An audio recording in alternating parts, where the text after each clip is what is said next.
ফ্রান্সের জার্সিতে গোল সংখ্যায় কিংবদন্তি থিয়েরি হেনরিকে ছুঁয়ে ফেলেছেন কিলিয়ান এমবাপ্পে। তার কাছে এ যেন এক বড় পাওয়া। ফরাসি অধিনায়কের সামনে এখন শুধু অলিভিয়ের জিরু, তবে রেকর্ড নিয়ে ভাবছেন না এমবাপ্পে। রিয়াল মাদ্রিদ তারকা বললেন, দেশের হয়ে আরও বেশি ম্যাচ ও শিরোপা জেতাই তার মূল লক্ষ্য। পোল্যান্ডে শুক্রবার বিশ্বকাপ বাছাইয়ের ম্যাচে ইউক্রেনকে 2-0 ব্যবধানে হারানোর ম্যাচে দলের দ্বিতীয় গোলটি করেন এমবাপ্পে। প্রথম গোলটি মাইকেল ওলিসের।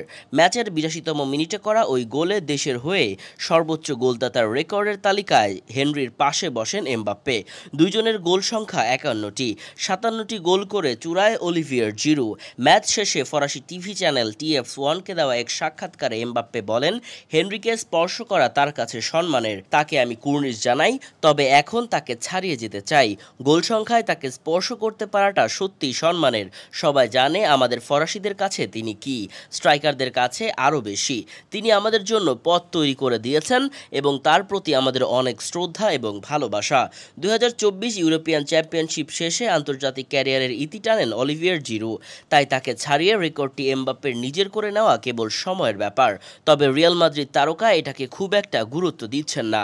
এত দ্রুত এই মাইলফলক স্পর্শ করা পাগলাটে, তবে আমার কাছে ভালো লাগছে। আমি চাই আরও এগিয়ে যেতে, সবকিছুর আগে ম্যাচ ও শিরোপা জিততে। রেকর্ডটির খুব কাছাকাছি আছি, তবে আমি এসব নিয়ে ভাবছি না।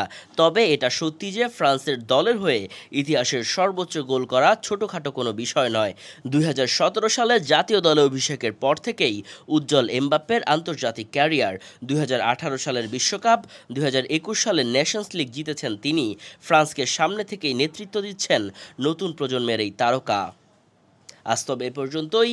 ভিডিওটি ভালো লাগলে আমাদের সাথেই থাকবেন, ভালো থাকবেন, সুস্থ থাকবেন। আল্লাহ হাফেজ।